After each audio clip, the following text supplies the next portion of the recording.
Blackstonian Radio. Blackstonian Radio.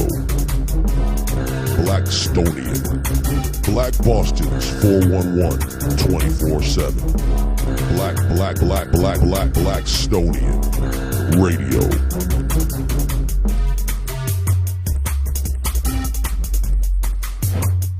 Greetings, this is Jamal Crawford, right now with Dr. Runoko Rashidi, our very special guest on Blackstonian Radio.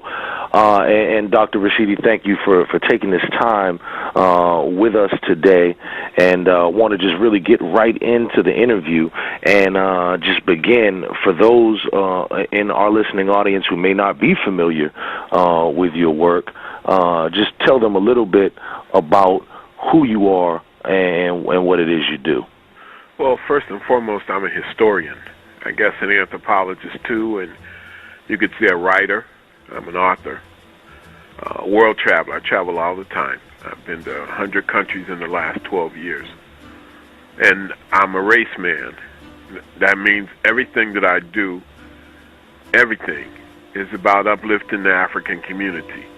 So if I go to England, for example, I'm going to go to the museums there. I'm going to go to lecture there. I'm going to get research there on the history of African people, because I think that we can't put enough emphasis on history, and we need to use history to lift our people up. Everything that we do, bottom line, needs to be directed towards uplifting our community. If you're an artist, if you're a businessman, if you're a teacher, a parent, everything should be geared towards that. And in my small way as a historian, that's my contribution to black folk, because I think that history is pivotal, is fundamental, and the people who really know themselves are very, very difficult people to defeat. Now, I'd like to ask you, because when I speak to people who have, dedicated their lives to either history or activism, all in the furtherance of our people, I always find it interesting to like, where did this spark first get ignited for you? What made you, take your name, or what made you choose this path, this history as a vehicle of the redemption or for our people? Probably just a natural, coalition of things. From the time I was a young kid, I liked to read. History was easy for me. I could memorize dates and facts. So over a period of time, considering the time that I grew up in, I'm 57 years old. I grew up in South Central Los Angeles. So I remember being around the Panthers and the movement against the war in Vietnam and the end of the Civil Rights Movement and part of the Black Power movement. And that molded and shaped me. When I was 14, 15 years old, I was listening to the speeches of Malcolm X and reading, Marcus Garvey. I went to a university in Southern California. By the time I registered, most of the classes were full, and the only classes that were really available were the Pan-African Studies classes. So I enrolled all Pan-African Studies. This is way back in 1972. And my life was transformed. I was hooked. I was locked in from that point. Everything, became Africa. It was like I found myself. I went to a speech, I won't call it a lecture, by a man at that time known as Stokely Carmichael, who later people might know him today as Kwame Ture. And it was mesmerizing. And he talked about the role of students and young people. And I wanted to be a part of that. And so with my interest in reading, kind of being a nerdy, egghead kind of brother, but my passion for African people, I began to gravitate towards history. And the first really, really major work, blew my mind. I'm still impressed with it in many ways today, is the book Destruction of Black Civilization by Chancellor Williams. Mm-hmm. That's a profound work. Yes. Because for a number of reasons. First of all, he not only talked about the great things that African people did, he talked about how we lost it. I get that question a lot.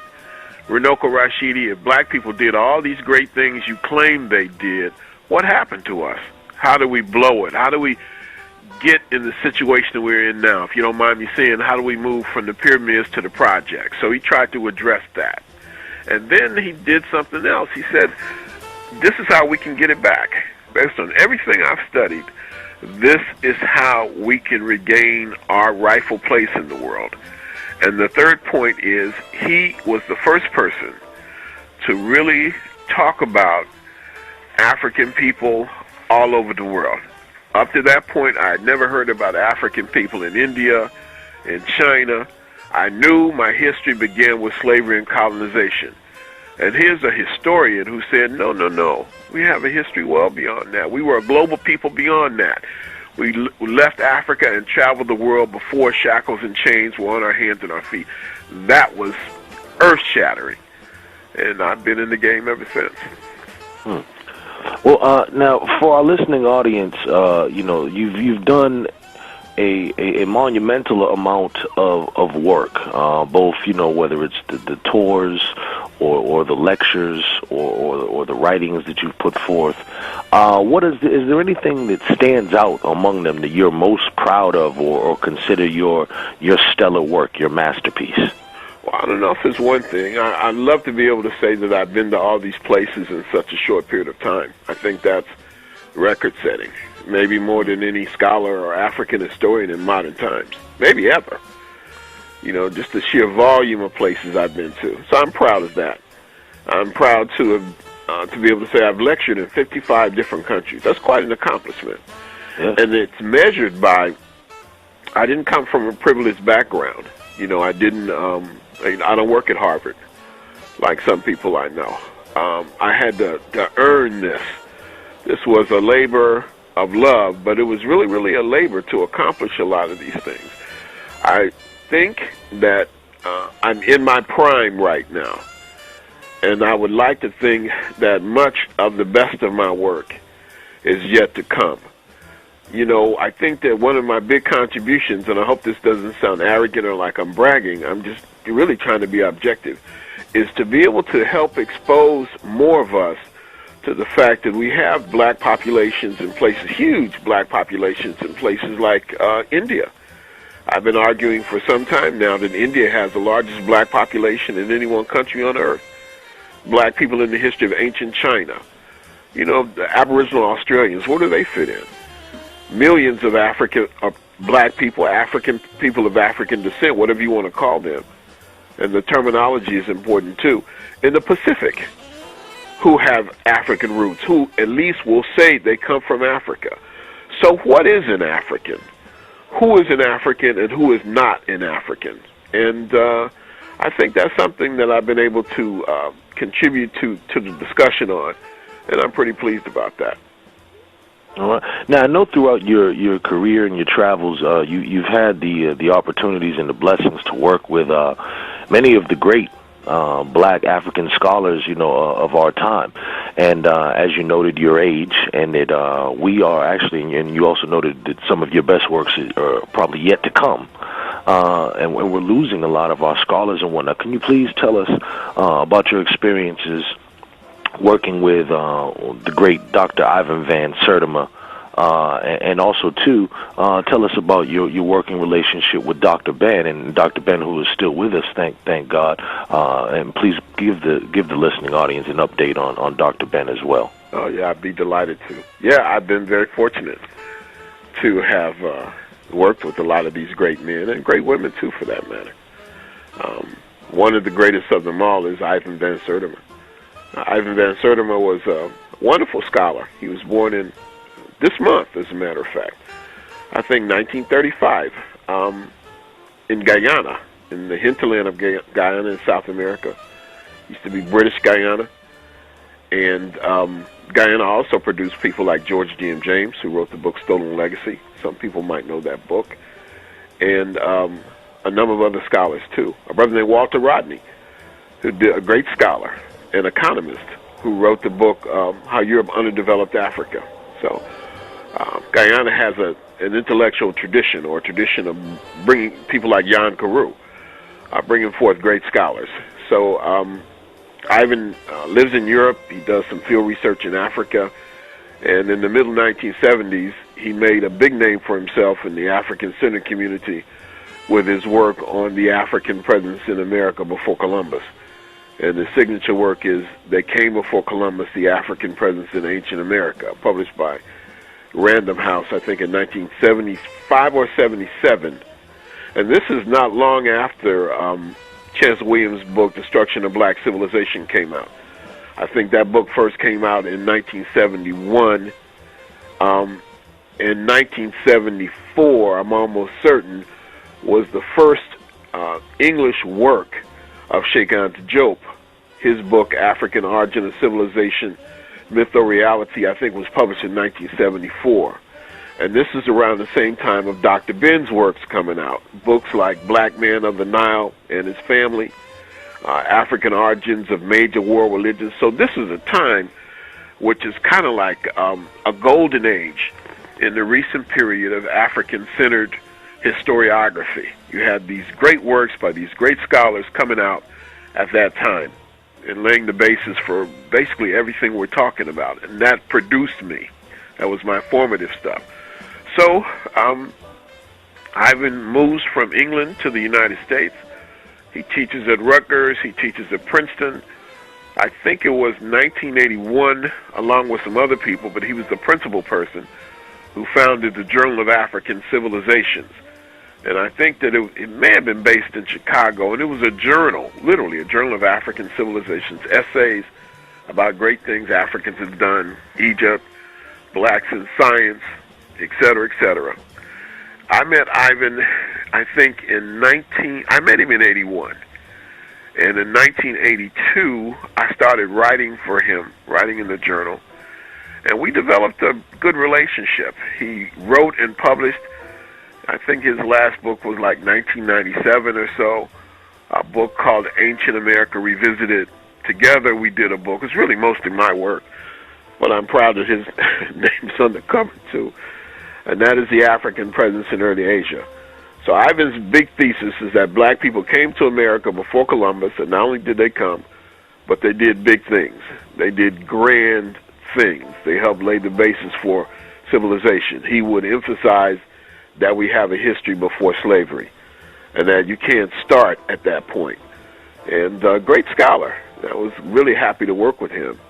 He died about 3 years ago, and he is sorely missed.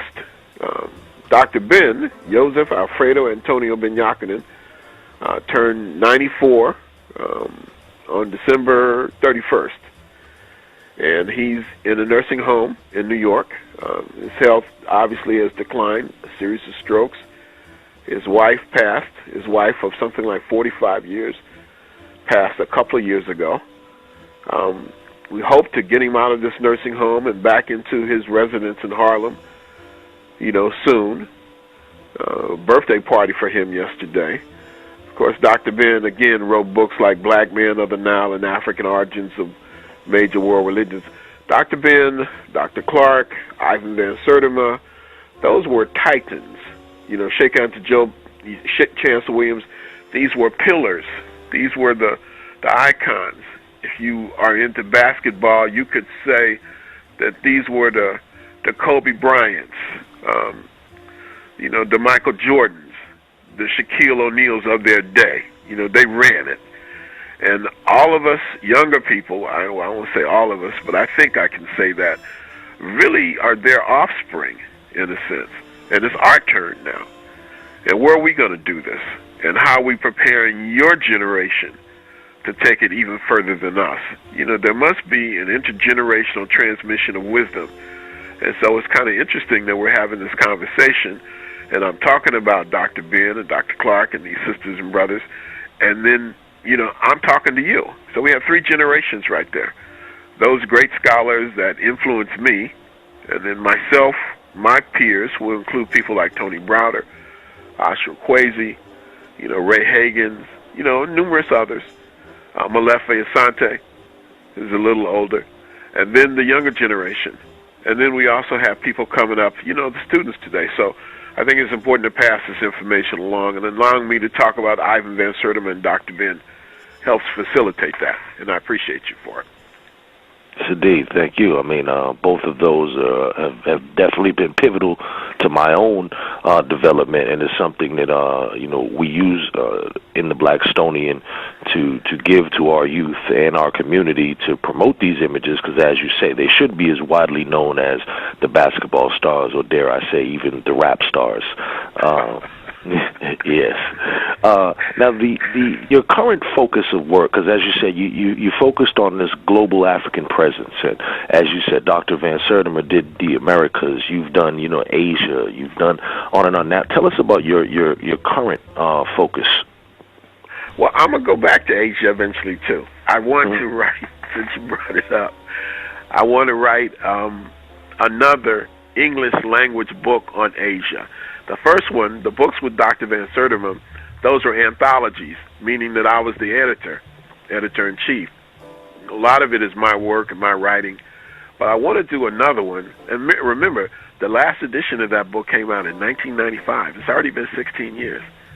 And some of that information we wrote as early as 1982, 1983. So I'd like to do another book on Asia that updates, put a lot more emphasis, say, for example, on the black presence in early Vietnam, in Cambodia. Who's done anything on that? So that awaits me. And also, I'll tell you something else I want to do, a longer-term project. I want to do something really serious on the black presence in Australia and the Pacific.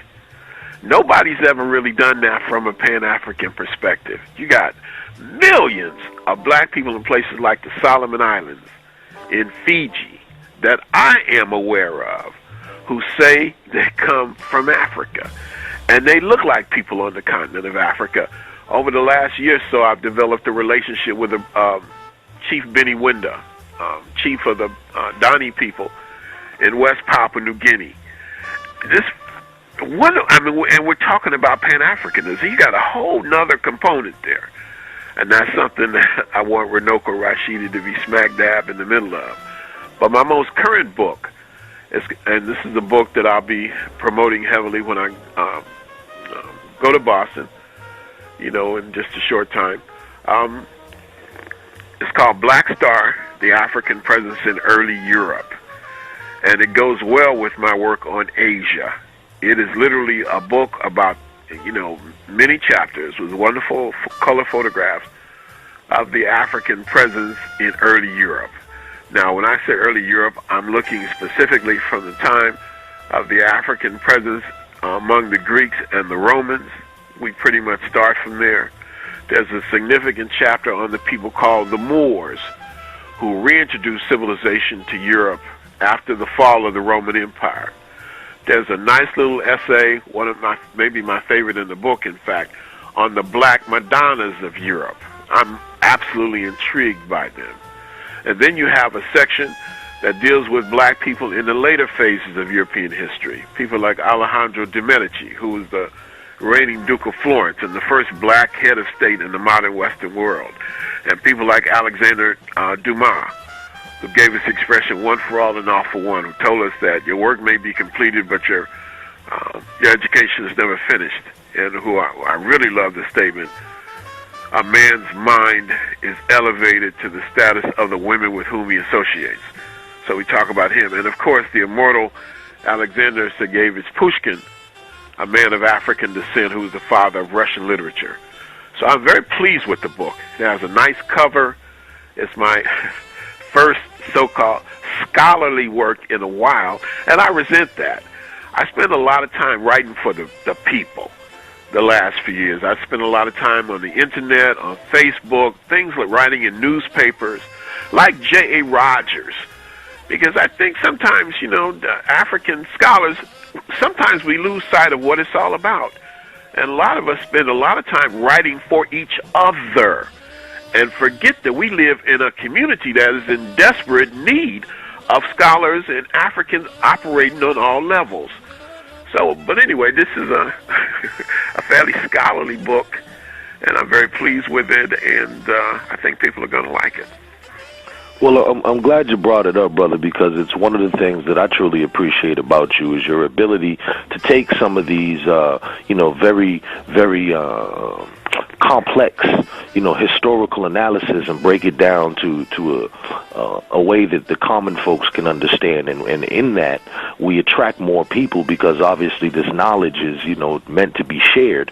And I think the method that you deliver it, both in your tone, your approach, the way you treat people in general, but also, too, bringing in the visuals, because as we know, we are a visual people. And the combination of all those things, I think, makes for a very dynamic presentation. And I know also, as you mentioned, you'll be here in Boston shortly on January 30th, Monday, at Hibernian Hall. And it's a great facility, state-of-the-art facility. Good brother of mine up here, Vernon Robinson, also known as VCR, poet, activist in his own right. I've known for years. Got us the venue there, and I look forward to seeing this presentation now on the big screen, because it is a huge spot. And I know a lot of people in Boston are already buzzing about it and are waiting in anticipation of this. And we hear that there also may be a museum tour in the works, and we'll provide further details if that solidifies. Is that correct? Yes. For one thing, I'm going to bring a lot of new pictures. I always pride myself on getting new things, adding new things. It's exciting to me.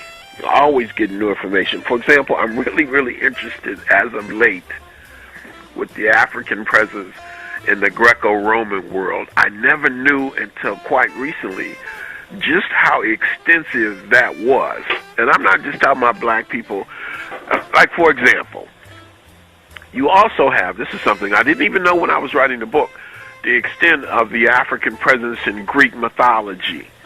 I knew that Jason and the Argonauts went to a place called Colchis to get the golden fleece, and they were aided and abetted by a black woman, interestingly enough, by the name Medea. I knew that. Oh, and boy. I knew that there was an African hero who fought in the Trojan War on the side of the Trojans, a brother named Memnon, described as black as ebony, and the most handsome man alive in Greek mythology. But I didn't really know about a sister named Andromeda.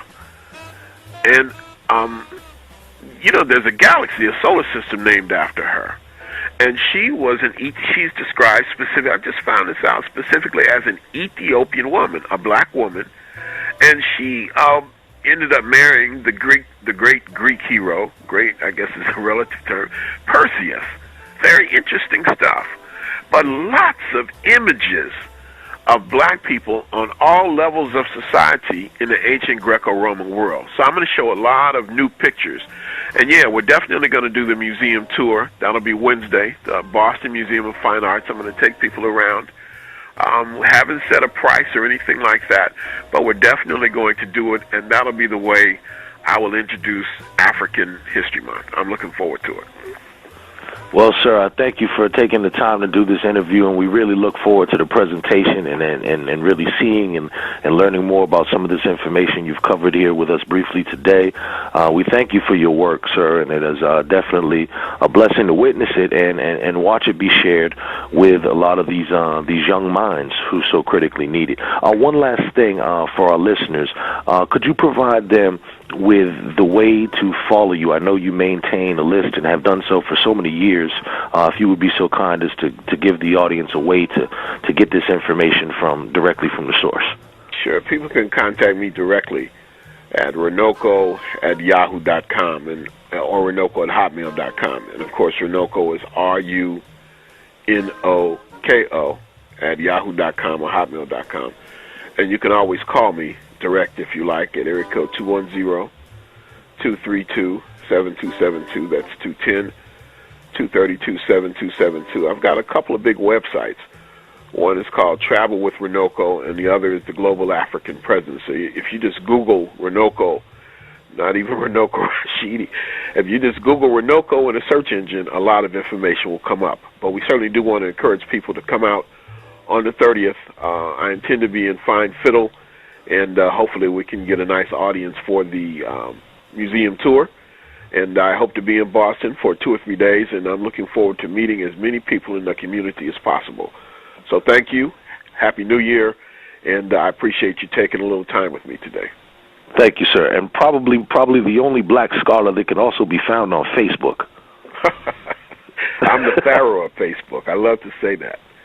Yes, sir. We love the information you provide. Well, thank you, sir, and we look forward to seeing you on Monday, January 30th. Hotel.